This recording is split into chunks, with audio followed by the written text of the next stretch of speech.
जी नाज़रीन, सिंध हुकूमत पारां जेको लॉकडाउन जो ऐलान कयो वियो आहे, उन खां पोइ थरपारकर जेके समूरा शहर आहिनि, मिठी, इस्लामकोट, छाछरो, डीपलो, नंगर पारकर, कलोई, चेलार, समूरा शहर जेके बंदि आहिनि। लॉकडाउन इंतहाई सख़्तु कयो वियो आहे। शहरनि जूं जेके मार्केटूं आहिनि उहे मुकमल तौरु बंदि करायूं वियूं आहिनि। किराना जा दुकान बंदि आहिनि, मेडिकल स्टोर बि बंदि आहिनि। सिर्फ़ु इस्पतालनि जे भरिसां जेके स्टोर आहिनि उन्हनि खे खोलियो वियो आहे।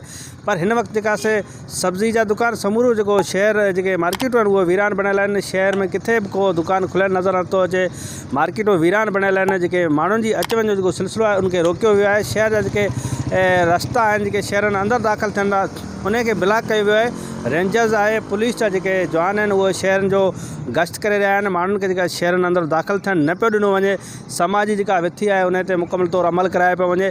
आम तौर ते जेका 3 ॾींहं अॻु में सिंध हुकूमत ऐलान कयो वियो त जेका से लॉकडाउन में नरमी वारे ऐलान खां पोइ शहर जेके समूरा खुली विया हुआ। उते जेका से माण्हुनि जी तमामु वॾी रश हुई।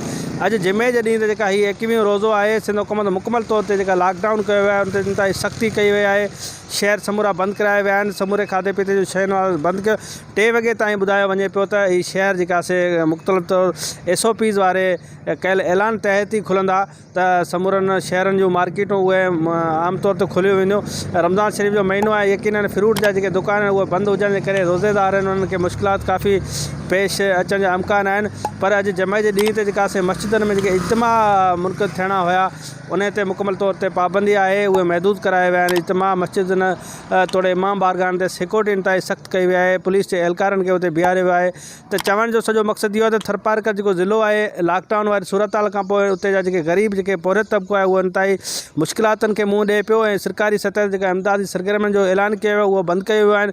उनजे करे उहे ॾियारी ते कमु कंदड़ मज़दूर जेके तबिको आहे उहो बुखनि में पार थी रहियो आहे। थरपारकर जा जेके 2305 जेके रजिस्टर जेके ॻोठ आहिनि उन्हनि में सूरत हाल इंतहाई ख़राबु आहे। सिहत जूं सहूलियतूं थरपारकर में अॻे मौजूदु न आहिनि। पाणी जो जेको खोट आहे, RO प्लांट जेके मुकमल तौर ते बंदि पियल आहिनि। सिंध हुकूमत उन्हनि ते को ख़ासि ध्यानु न ॾिनो।